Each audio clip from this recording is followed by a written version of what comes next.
entender um pouco do ovo. O que é o ovo? O ovinho, eu amava ovos. Comi muito ovo na minha vida. Vamos lá falar um pouquinho sobre isso. A composição química, biológica do ovo. O que é um ovo? Aí vocês que estão a assistir, vocês do Instagram. O que vocês acham? O ovo é o quê? O ovo. Se quiserem participar, fiquem à vontade. Então, vamos fazer uma comparação. O ovo, na verdade, é uma vida, né? Mulheres que estão a ouvir, que têm filhos. O ovo é o começo da vida, né? Portanto, nada mais podemos esperar que o ovo seja realmente uma bomba, né, nutricional, porque o ovo precisa de ter todos os nutrientes necessários para manter aquela vida, né? Manter e dar vida, né? Ou seja, ele já é uma vida, mas manter para que aquele bebê cresça e desabroche. E o ovo de galinha ou de algum tipo de animal, ele, antes do animal sair da casca, ele não tem outra forma de se alimentar. Então, dentro do ovo, né, dentro daquela casca, ele precisa de ter tudo: proteína, gordura, colesterol, tudo que uma vida precisa para realmente aquele animal desabrochar, porque só quando aquela casca partir e ele sair dali é que ele vai poder, né, consumir outro tipo de alimento fora. Mas enquanto ele estiver ali dentro, ele precisa de ter tudo o que ele precisa para estar em vida, certo? Isso é para nos ajudar a entender por que o ovo é essa bomba nutricional que tanto a indústria dos ovos usa, né? Chama de proteína perfeita. Sim, o ovo é a proteína perfeita, mas não para humanos, né? É proteína perfeita para aquele pintinho ou aquela ave que for, que vai sair dali. E nós podemos entender um pouquinho disso pelas quantidades as percentagens de proteína que nós encontramos no ovo, por exemplo. E podemos fazer uma comparação na aula que a gente falou sobre o leite, né? Se o leite animal faz bem para os humanos. Nós falamos da diferença entre a percentagem de proteína que o leite de mãe, né, humano, tem, relacionado com a percentagem de proteína que o leite animal, de vaca, tem. E nós vimos uma diferença, assim, brutal. O leite humano tem 6 a 7% de proteína. Isso é muito pouco. Por quê? Porque nós não precisamos de tanta proteína para desabrochar. E quando o bebê, né, é pequenino, ele precisa ainda muito mais, né, de proteína e para crescer, né? Então, se um bebezinho sobrevive e vive muito bem com 6 a 7% de proteína, por que nós, adultos, vamos querer consumir bombas nutricionais de proteína? Na verdade é porque existe esse medo constante, um medo mórbido de falta de proteína. E falta de proteína não é uma doença. Vocês que estão a ouvir, alguma vez já ouviram alguém deficiente em proteína? Alguém que, eu estou doente, fui ao médico e ele disse que eu estou deficiente em proteína. Não existe doença, deficiência à proteína. Claro que se tu não consumires nada, não comes nada, né?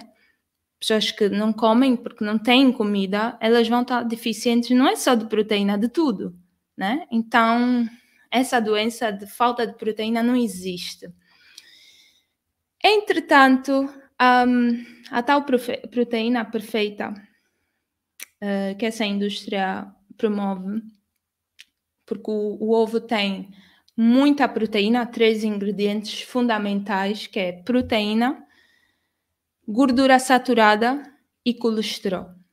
3 ingredientes fundamentais. E tudo isso, quando nós humanos consumimos essa bomba, nós, na verdade, sobrecarregamos o nosso fígado com colesterol. Nós não precisamos de colesterol extra. O nosso corpo produz. Todos os seres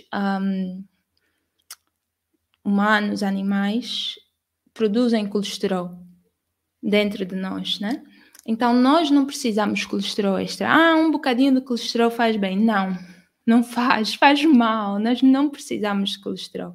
E nós só encontramos colesterol em produtos animais. Não existe no mundo vegetal colesterol.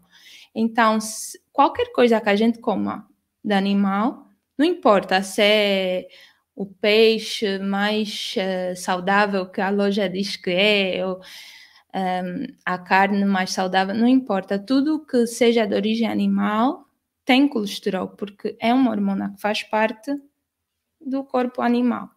Então, por que nós vamos sobrecarregar o nosso fígado com esse colesterol, se nós não precisamos? Mas é a proteína. Não precisamos dessa proteína, podemos ter proteína de plantas, né? Então, isso é algo que é interessante, muitas pessoas não sabem que o ovo contém apenas proteína, gordura saturada e colesterol. Claro, vai ter aí talvez umas outras coisas que um bebezinho, um pintinho precisa para sobreviver, mas ele não tem fibra, ele não tem antioxidantes, não tem vitamina C, não tem outras coisas que nós precisamos para termos uma saúde vibrante. Então é isso.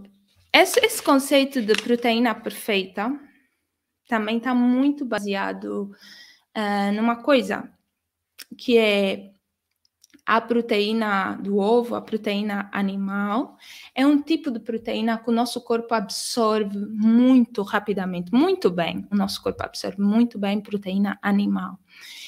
E por causa disso, por ser um tipo de proteína muito facilmente absorvida,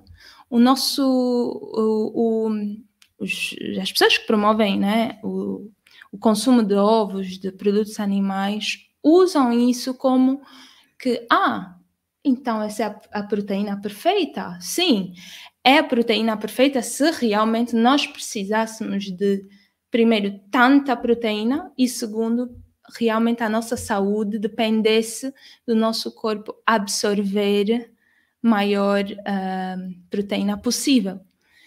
Mas, na verdade, o nosso corpo não precisa, primeiro, de tanta proteína, além do mais, proteína animal, e também o nosso corpo não depende, ou seja, a saúde do nosso corpo não depende da gente absorver tanta proteína. Então, e só para também vos fazer aqui um ponto, nesse caso do que seria a proteína perfeita, na verdade, a proteína perfeita seria o ser humano. Nós, humanos, nós somos proteína perfeita. Então, se fosse para falar em termos de comer carne, né? Comer carne humana seria proteína perfeita em termos de estrutura de aminoácidos, porque aí porque a proteína é um conjunto de aminoácidos, né? É um conjunto de pequenos componentes, né, que fazem a proteína. Então, se fôssemos pensar dessa forma, não, para a gente ser saudável temos que consumir a proteína perfeita, que é a cadeia de aminoácidos perfeita. Então, aí teríamos que consumir carne humana. Isso não faz nenhum sentido, certo? Então, o nosso corpo não depende disso, não depende da gente consumir a proteína perfeita.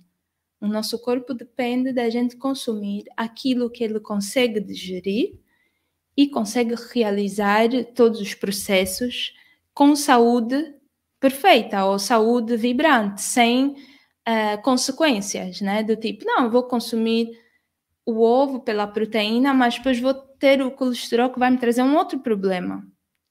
por que não consumir uma proteína que não tem colesterol e também não nos traz outros problemas, né? É uma questão de a gente ver se faz sentido ou não. Mas agora, mas Thelma, já percebi que o ovo tem muito colesterol, mas tirando o colesterol, ou que tipo de problema o colesterol traz? Pronto, o problema, assim, que acredito que vocês imaginam, né? O colesterol é algo que faz com que os nossos vasos sanguíneos, as nossas veias fiquem entupidas. Okay? Isso é um dos problemas maiores. E nós temos veias no corpo todo, né? No cérebro, e são vasos, assim, pequeninos. Por exemplo, os vasos, assim, maiores que vão pelo corpo têm para aí 2 milímetros. E se nós imaginarmos 2 milímetros, está coberto de uma placa, né, de colesterol e outras proteínas e coisas que o corpo não usa.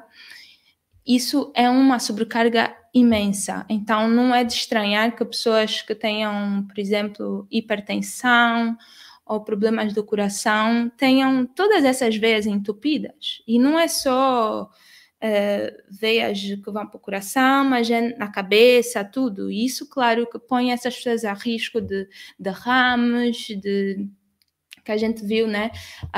Acidentes cardiovasculares, até cerebrais.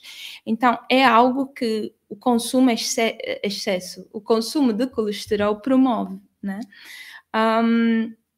Depois, outros estudos que provaram que o consumo de ovos está associado a algo que se chama TMAO.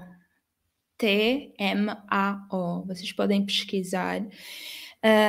Este TMAO é como se fosse um veneno, vamos assim dizer. Mas como é que esse veneno é produzido? O que acontece é, quando a gente consome o ovo, especialmente a gema do ovo, para este caso específico, a clara do ovo é uma outra coisa que eu vou já falar, ele faz com que as bactérias que a gente tem na nossa flora intestinal, elas existem pelo que a gente consome, ok? Então, quando a gente consome um tipo de comida, a gente dá origem a um tipo de bactérias, a um grupo, a uma família, uma colônia de bactérias. Quando a gente consome outro tipo de alimentos, a gente dá origem a outro tipo de bactérias. No caso de produtos animais, né? Carnes, ovos, a gente dá origem a um grupo de bactérias que produz este TMAO. Este TMAO que está associado à mortalidade alta, porque está associado a doenças como câncer, como doenças do coração, diabetes, problemas renais. E num estudo que foi feito, eles entenderam que se nós conseguirmos diminuir o consumo de ovos por apenas 3%, apenas 3% do consumo de ovos que tu já fazes hoje, se fazes consumo de ovos, o que acontece? Este TMAO diminui e tu diminuis 19% da tua taxa de mortalidade. Então, tens 19% menos chance de morrer se diminuis apenas 3% do consumo de ovos. Isso é bem interessante, porque às vezes a gente pensa em fazer assim mudanças muito grandes, né? Que, claro, em algum momento são importantes, mas ver que apenas 3% pode trazer mais vida, 19% de mais vida. Eu achei incrível essa estatística. Depois tem um outro problema que é o IGF-1. Isso nós falamos também quando falamos sobre o estudo do leite, consumo de leite. O IGF-1 é uma hormona, fator de crescimento semelhante à insulina tipo 1. Okay? assim, soa muito complicado, mas é realmente isso. O IGF-1, nós não queremos ter muito do IGF-1, esse fator de crescimento, porque ele cresce outras coisas dentro de nós, como câncer, ok? Então, é como se a gente pegasse gasolina e atirasse gasolina no fogo. O que é que vai acontecer? Bum, vai explodir, certo? Então, imagina que tu aí tens algum tipo de desenvolvimento de câncer já no teu corpo que ainda não foi diagnosticado, ainda não é possível ver. Quando tu aumentas este IGF-1, essa hormona, esse fator de crescimento, tu ativas, né, aceleras o crescimento do câncer. Então, e falando de câncer, outro estudo, eu vou pôr depois esses estudos também aqui na bio para vocês verem, ou mesmo aqui no YouTube, eu vou pôr na descrição. Foi encontrado o consumo de ovos associado a vários tipos de câncer, entre eles câncer de estômago, câncer de colo, câncer retal, câncer pancreático, câncer dos pulmões, câncer da mama, câncer dos rins, câncer da bexiga, câncer de medula óssea ou linfoma não Hodgkin. E claro, esses foram os cânceres testados, né? Então nós não sabemos se existem ainda outros tipos de câncer que possam estar associados ao consumo de ovos. Mas eu acho que isso é um número, assim, bem grande para realmente trazer um alerta para nós a como a gente cuida de nós, como a gente se alimenta. Ok. E agora eu queria também vos dizer o seguinte: quando o assunto é nutrição, infelizmente existe muita confusão. Como nós vimos, existem, esse estudo que eu falei, existem N estudos, todos os dias, se vocês estiverem a acompanhar algum jornal científico, tem sempre novos estudos. E porque existem essas variáveis de... Nem sempre é malícia, nem sempre é pelo mal, pelo fazer o mal, mas muitas vezes é por ignorância, às vezes é por fatores comerciais, né? Dinheiro, que pode levar algumas dessas pessoas, alguns desses profissionais a criarem essas confusões, né? O problema dessa má interpretação, mas especialmente dessa mentalidade reducionista, o que é que isso significa? Uma mentalidade que foca em apenas uma coisa. Então, um estudo que não leva em conta, se é um estudo para promover saúde, né? É um estudo para promover bem-estar, deve levar em conta todos os fatores, deve fazer o melhor para que a gente possa ter informações reais, informações verdadeiras. Nem sempre isso acontece por causa de uma mentalidade de uma coisa de cada vez, um ingrediente de cada vez, né? Que é o caso.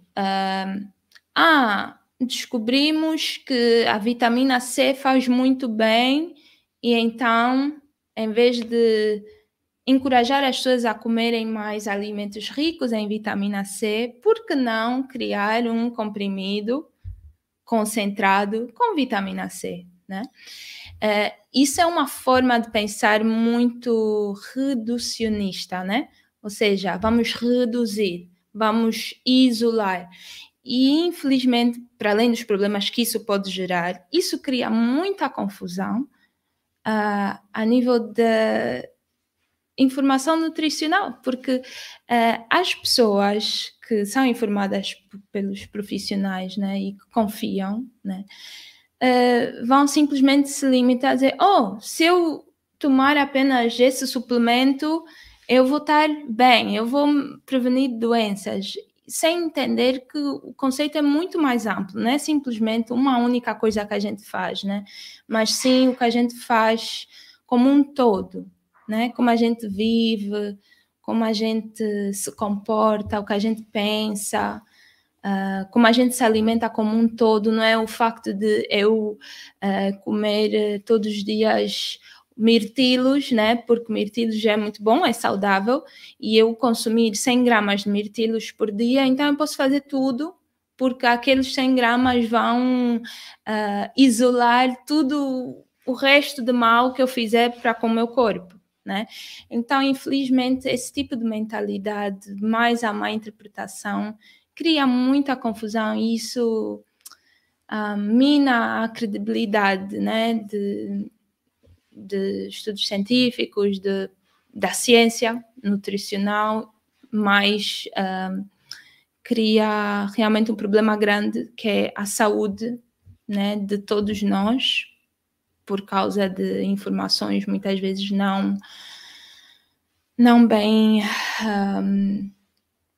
estudadas, não bem esclarecidas, né? Que é o caso das manchetes, né? Então, como final aqui, eu quero vos fazer lembrar que os animais que mais fortes são do mundo, né? Que consomem proteína de plantas, como os cavalos, os gorilas, os bois, né?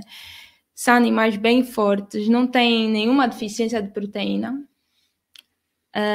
e eles consomem plantas. Então, se é pela proteína que muitos de vocês consomem os ovos, claro, tem aquele fator afetivo, que a gente está habituado e tal, e não sei o que, isso são já outras questões que temos que aprender a lidar com elas, mas se for pelo fator proteína, consumam espinafre, consumam couve, consumam jimboa, o que vocês tiverem de verdes escuros, vocês vão ter brócolis, vocês vão ter proteína suficiente. Tudo tem proteína. Frutas têm proteína. Tem teor mais baixo, mas tem proteína. E uma coisa que eu vi também hoje foi que se tu fores à consulta, por exemplo, e tu não conseguires ir para o escritório, né, o consultório do teu médico ou da tua médica, aí sim o teu médico vai ficar preocupado que talvez tu tenhas falta de proteína. Porque tu não consegues te locomover, levantar, né? Então é para mostrar que não existe doença de falta de proteína. Então, que os ovos não sejam a desculpa da falta de proteína, porque nós não precisamos. Realmente, vivemos muito melhor sem eles. Então, era isso que eu preparei para hoje. Olha, quase 1 hora a falar. Gostei muito, obrigada e deixa eu ver se tem aqui alguma questão. Não, muito bom.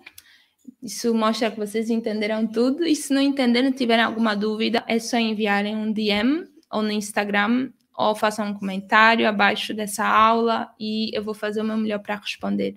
Um beijo grande e saúde vibrante para vocês. Tchau.